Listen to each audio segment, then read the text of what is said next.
Hey everybody, and welcome to Dungeons and Drams. I have another tutorial here on how to use AI, and in this case we're going to be creating a Pantheon. One of the harder things to make, especially because there really can be a whole world of depth that you put into this thing. How was your world created? How was the universe created? Down to, do your gods ever talk with people? Do they, interact with your players? So these are all questions you'll want to have in your mind ahead of time. And so because of that, I've actually gone ahead and come up with a creation myth that was voted on actually on the YouTube channel, just as a starting point. So let's go over that real quick. This part's not necessarily related to the Pantheon, but it is important to have a starting point, a creation myth of your universe. So something that you want to consider is, do you care about the universe? Do you just care about your world? Or do you just need like one or two gods because you're running kind of a shorter campaign and you don't want to flesh out a whole Pantheon? Any of those cases, it's a good idea to have this in mind because your players might ask. So some of the things I've asked here, or said here, I said, I am a dungeon master running Dungeons & Dragons 5th edition. Always a great place to start. It gives it context. I'm looking to create a pantheon of both major and minor deities. Now, I use those words specifically, major and minor, because not only is it clear, and it does kind of give along the lines of what the DMG suggests, but it also meets real world pantheons. So every bit of this kind of formulates it and puts it in the right context. Before we get started, I need 5 ideas for the creation myth of my world. Can you give me some ideas? I like choices. So in this case, I asked it for 5 different ideas. Now I'm going to kind of skip past this part because you guys actually voted on me using the Divine Shattering. So we'll just read this real quick. In the beginning, there was a single divine being of immense power. However, due to a cosmic calamity, this being was shattered into countless fragments. The largest of these fragments became the major deities, each embodying a particular aspect of the original entity's personality or power. Example, wisdom, strength, love, war. Smaller fragments became minor deities who were more specialized and niche in their areas of influence.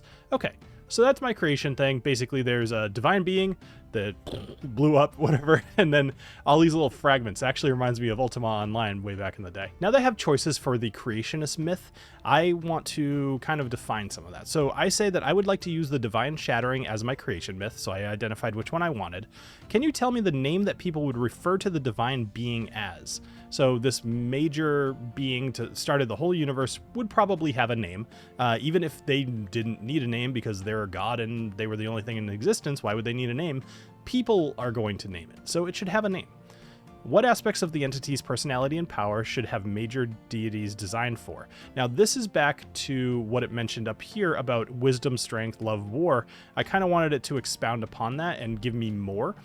What are some minor deities and what fragments would they be related to? So this is similar, but it mentioned that they were major and minor deities. That's what I asked for, and I'd like it to give me some examples.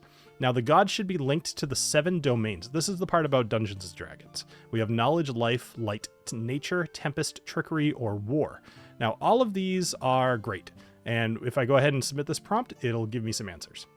As usual, ChatGPT is going to tell me that it understands what I want, and it's going to give me some information. The original divine being could be referred to as Primordia, not the most creative name, and we'll ask it to come up with some other ones.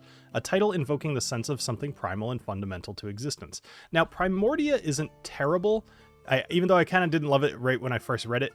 Here's what I'm thinking, it shouldn't be very complicated because the idea is a single being didn't even need a name, and it is this primordial thing. So Primordia is okay, but I'm still going to ask it for a few more options. Now let's look at the rest of these, and then we'll kind of go through these fast. So I'm guessing Nost, the all-seeing. That's not a terrible one. I actually like that a lot. This deity represents Primordia's wisdom and the thirst for knowledge, patron of scholars, researchers, and anyone seeking truth. That's the domain of knowledge. Then you have Vitara, the life giver. You have Luminara, the radiant one. Verdantis, the world weaver. Now these are great because it has the name and the nickname, or kind of what they're known for, right together. Like this right here would be a sheet I could just have, and it tells me a little bit about each one and very easy to reference. All right, so let's look at the minor deities. So you have the deity of scribes. Let's see, born of Vatara's compassion. Hearthen governs domesticity, the home and familial bonds. That's cool. So Hearthen, the hearthkeeper. Ignis, the flamebearer. Sylphina, the breeze whisperer. So these are all perfect. This is exactly what I would come up with myself as far as name and then like what they are. Maybe some of these are a little bit more Maybe these aren't like as complicated as we want, but we'll get into that too, and I have some cool ideas. But first, let's go with Primordia. So I don't love the name Primordia, so we're going to come up with another name. Can you give me 5 more options instead of Primordia as the name? Now, the important thing to know about ChatGPT is if you wanted to and you weren't filming a YouTube video, you could retype this 20 times and you could get 100 different options for names, and you could pick the ones that stick out to you and are memorable to you. But for the sake of the video, I'm going to pick one anyway, and I kind of like Cosmion, suggesting the deities link with the cosmos or the universe itself. So I'm going to go with Cosmion as the name of the main deity, but I want to confirm this with ChatGPT. I'm going to say I like the name Cosmion, use that instead of Primordia. Now what it's doing now is it's rewriting that initial set of gods and minor gods, except using the word Cosmion instead of Primordia. So this is good because now you have kind of the source of truth and you don't have to reference back up to the top. So now that it's done rewriting that, let's scroll up to Luminara. So Luminara, the Radiant One, is going to be of the domain Light. Now, if our groups are lucky, we have a Light or Life Cleric with us. So let's just assume that we have Luminara as the god of our Light Cleric. And I want to know more about this god. So I'm going to ask it for some details. Brainstorming a bit, there's some things that I'd like to know about Luminara. Number one is, what's their alignment? Not that we use alignment a whole lot in D&D 5e, but it's still important. Can you give me a description of the deity? Obviously, I kind of would like to know what they look like, even if that's not necessarily always the form that they take. Can you tell me what their symbol would look like? Can you describe to me what a temple to Luminara would look like? Can you describe some rituals that would revolve around worshiping Luminara? What are some boons that Luminara could grant to a worshipper? What is Luminara's relationship with the other gods? This could be very cool. And does Luminara ever directly interact with people? So let's go ahead and get some answers. While this is generating, I'm going to read a couple of these things off, but I'm also going to use Midjourney in order to create some artwork of Luminara. And I always love doing this. I'll put the prompt that I ended up using in Midjourney down in the description below, as well as a lot of the prompts that you're seeing on the screen right here. But right now you should be seeing her right below me. So Luminara, the Radiant One, is of neutral good alignment. She embodies the purity of light and creativity, and her actions are always driven by the intent to do good, regardless of law or chaos. Okay, so that's pretty much neutral good. So they appear as a tall, ethereal figure glowing with radiant light, so bright it's almost impossible to look directly at her. This kind of makes sense. Her skin appears to be made of shimmering gold, that's unique, and her hair cascades down like a waterfall of pure light. I like that. That paints a really good image. Her eyes are like twin stars radiating wisdom and warmth. She often appears wearing flowing gowns, robes of glowing white and gold, and carries a staff made from a beam of pure light. So this is giving me like Galadriel vibes a little bit, but that makes some sense too, actually. I think it'll be quite a bit different, but just, it's kind of what I'm picturing. So their symbol is a golden sunburst surrounded by an artist's palette and a halo of interlocking gears, representing her connection with creativity, innovation, and enlightenment. Now here's for the interesting parts that you can actually put in your game. I mean, people are going to run into temples of gods, right? So your temple of Luminara, they're built in high places where the sun can reach them throughout the day. They are open-aired and adorned with golden crystals that catch and refract the sunlight, filling the temple with a radiant glow. Of course, my brain right now is immediately going into like an evil campaign where I want to go desecrate this temple. What does that say about me? The central altar is a pedestal for a large multifaceted crystal that, when the sun is directly overhead, disperses a dazzling array of light throughout the temple. The walls of the temple are adorned with beautiful murals and carvings that tell stories of creativity, innovation, and the glory of the light. Now, this is something also that we're going to get to in a minute because, although I'm going to continue going through just for this one god, you can, if you're doing your own Pantheon, you could do this for all the gods and, take your time doing that. I'm not going to make a 5-hour video. But reading this, they say that the walls are adorned with beautiful murals and carvings that tell stories. And that is a huge part of being a god, is having stories. We're going to generate some stories as well, which I'll probably just put down in the description so you can read them if you'd like to. But that has to happen. You have to have stories. Otherwise, people don't know about these gods. All right, now rituals. Worship of Luminara often involves gathering in her temples at sunrise and sunset to honor the coming and going of light. The central crystal is used to focus sunlight onto offerings of crafted items or written works, purifying them in her radiant light. There are also festivals of light where followers release lanterns into the sky, and the Day of Creativity where everyone is encouraged to create something new. Already you have some events that could be happening in a city as you walk into it. So you You come to visit this brand new city. There's these major peaks that are overlooking the rest of the city, and at the top of them, as the sun's starting to set, you see these lanterns kind of being let go in the sky. As you walk in, you're like, hey, what's going on here? Oh, this is the lanterns of Luminara that are being released today. Like that just gives you something to set the scene. I like that a lot. All right, boons. Luminara can grant her followers the ability to see through darkness, both literal and figurative. Yeah, we all kind of saw that one coming. And the power to create and innovate beyond normal limits. Now, that one's kind of interesting. Maybe you could give somebody guidance or something if they're doing a project. I don't know. She could also bless her followers with a radiance that can heal, inspire, or provide protection from darkness-related threats. Okay, so you're fighting your BBEG. Maybe somehow you've made good friends with Luminara. We'll have to see at the bottom if she even interacts with people. And she gives you some healing, things like that. Relationships with other deities. Now, this could be interesting. As the embodiment of light and creativity, Luminara has a close affinity with Nost, the all-seeing, who values her wisdom and enlightenment, which earlier we would have seen Nost was the god of knowledge. She might have a somewhat complex relationship with Coil, the shapeshifter, as she represents openness and truth, while Coil often operates in the shadows and trickery. And it goes on and on about all the other gods and what their interaction was. Now, if you got so creative, you could actually make a diagram of who likes who and who hates who and who would be enemies, who would not be. That way you know how this could work in your world. Who's the enemy of this god. Interactions with mortals. Luminara does interact with people, but often indirectly. She might inspire a new idea in an inventor's mind, guide an artist's hand, or provide a divine spark of understanding to a scholar. She may appear in dreams or visions, her presence always accompanied by a warm, glowing light. In rare cases, when a great evil threatens to extinguish the light of creativity or knowledge in the world, Luminara might intervene more directly, perhaps by empowering a champion to act on her behalf. Okay, so I have an idea, but I'm going to type this out first. When I read through this, I can't help but think of gnomes and their propensity for tinkering, and the fact that they probably, by default, enjoy, if not worship, Luminara. I asked it, what races within Dungeons & Dragons would typically worship Luminara? Now, the High Elves, that actually makes a ton of sense, because of their love of art, learning, and magic. So, gnomes, particularly rock gnomes, that makes sense too. Aasimar, I could see Aasimar kind of like worshipping everything. Humans, Lightfoot halflings, and fire genasi. That's in it. With their innate connection to warmth and light, fire genasi could find a kindred spirit in Luminara. I don't know that I totally agree with that, only because I think of fire genasi as being different, but this doesn't matter. Like, if you're creating your world, you could just be like, oh, okay, well, some of the people running the temple to Luminara, there's a couple Lightfoot halflings, there's a human, an Aasimar, and a fire genasi who you see, working some sort of flame thing. I don't know. Whatever flame genasi do. Anyway, so that is something that you could do. Now let's come up with some stories about Luminara that would be interesting. So when I think about real-world religions and the fact that these gods have stories about them, they're always there to teach you a lesson or, give you advice or have a moral, right? So could you make up a story about Luminara that's meant to teach a lesson? Now, one thing I've learned about ChatGPT is if you do ask it to tell a story, they tend to be a little bit long. So I'm going to put the story down in the description, and I'm going to put a time code down below in case you feel like skipping this part. But what the heck? I'm going to read the story.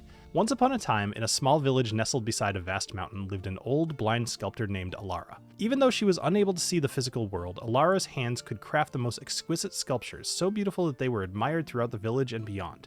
Her work was often inspired by her vivid dreams, gifts as she believed from Luminara, the Radiant One. One day, a wealthy merchant came to the village. Upon seeking Alara's work, he was filled with admiration and envy. He commissioned Alara to create a sculpture for him, promising to pay her handsomely.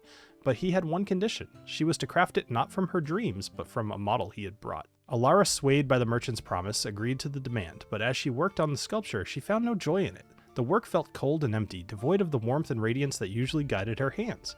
As the days turned into weeks, Alara grew increasingly frustrated.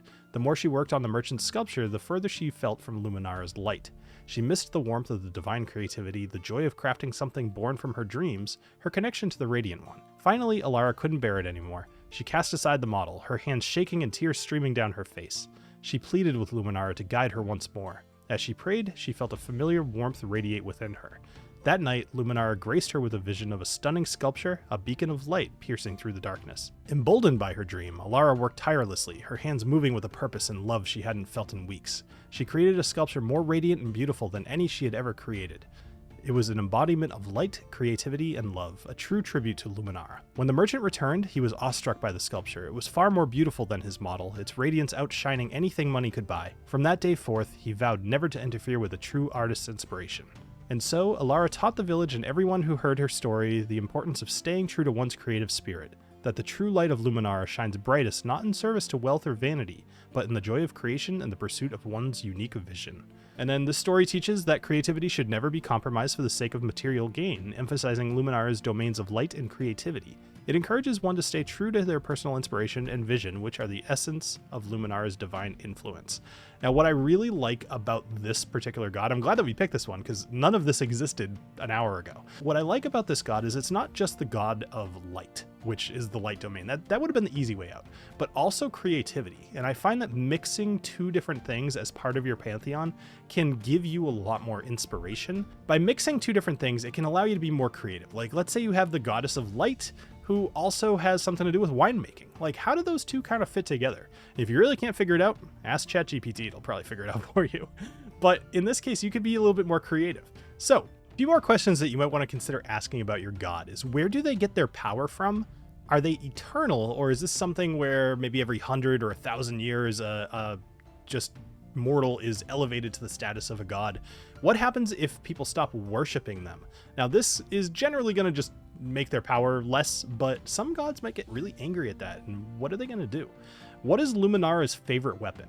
Now, in the case of Luminara, it already kind of talked to us about her radiant staff, and I'm sure it's going to spit that back out, but that could be really useful on other gods who maybe like are the god of war. Asking a god of war what their favorite weapon is sounds like something useful. Some of these answers are going to be what you expect, but in the case of her power, right? So she's getting her power just by virtue of being a fragment from Cosmion. So she just is power, and that's fine. Like, she doesn't necessarily need to get more power from her worshippers, although it does say that she becomes more powerful the more people worship, which is very in line with normal Dungeons and Dragons. She is eternal. She'll exist as long as there's light and creativity in the universe, but you know, her power might wane if people stop worshiping her. In this case, yeah. So deities in many mythologies are often powered by belief and worship, and Luminara is no exception. If people were to stop worshiping Luminara, she wouldn't cease to exist, but her power and influence in the mortal realm might wane, while her core essence as a fragment of Cosmion would persist.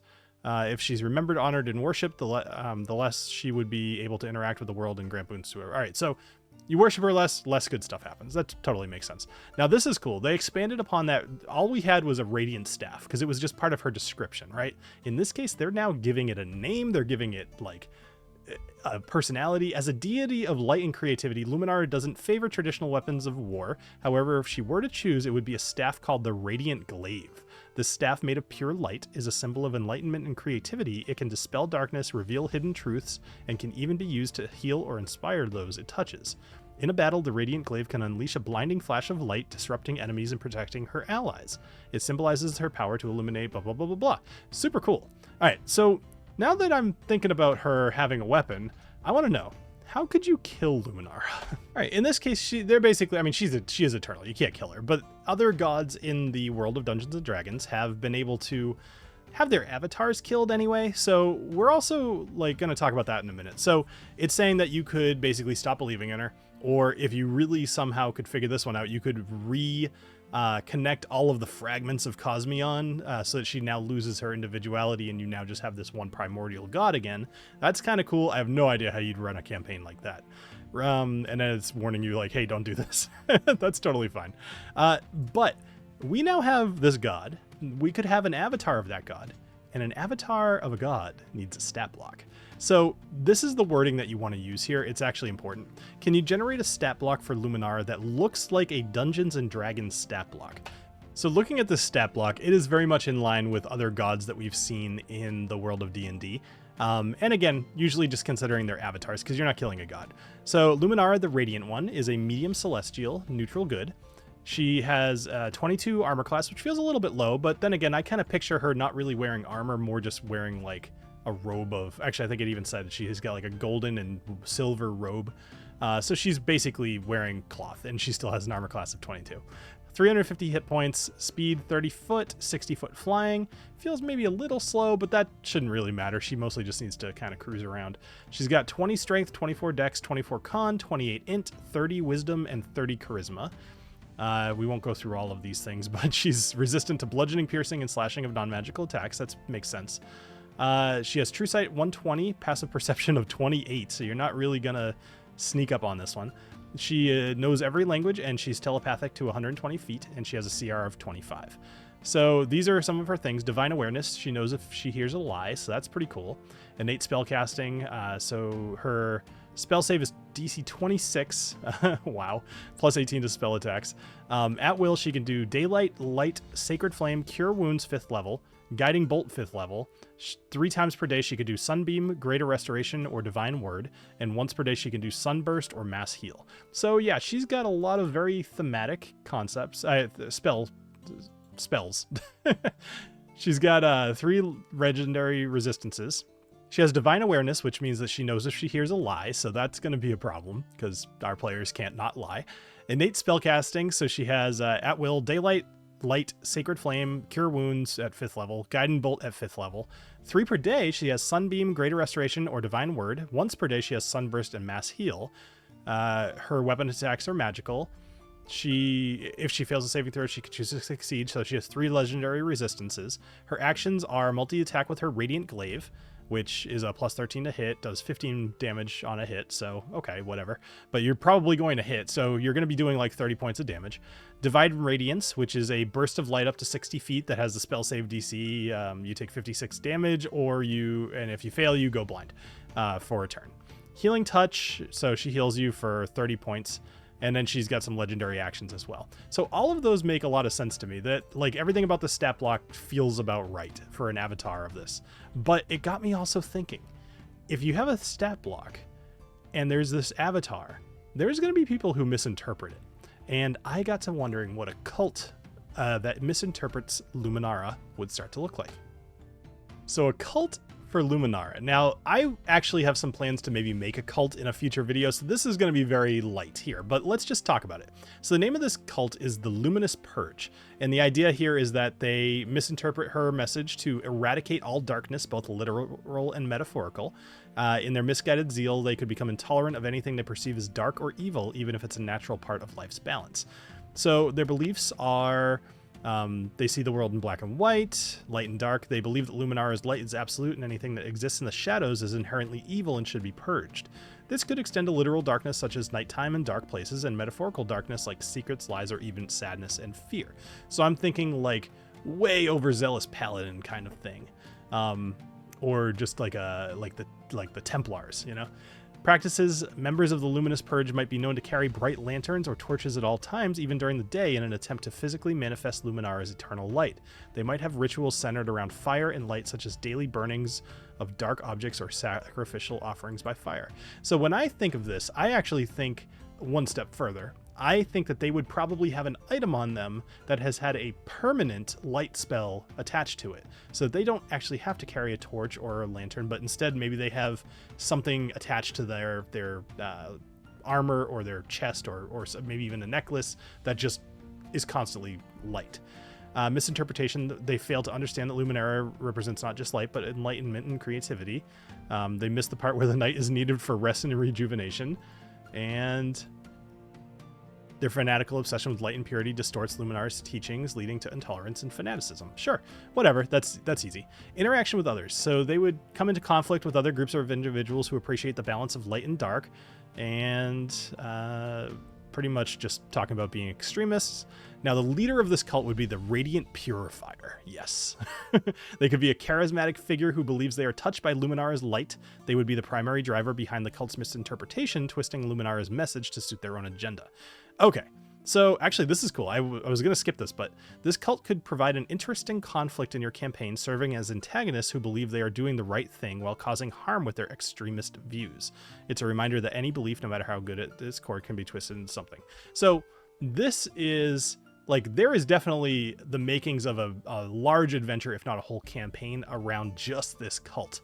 You could have charismatic leaders who are, you know, really like drawing whole towns and villages into their belief system, whether it be by force or just charisma, your players might have to show them the error of their ways through probably violence. And all of this is like, this is very easy to come up with a concept for. I'm sure this video has gotten a bit long, but it's a crunchy, really, really big topic. Making a Pantheon is not a small thing, and you should definitely allocate a good amount of time for this.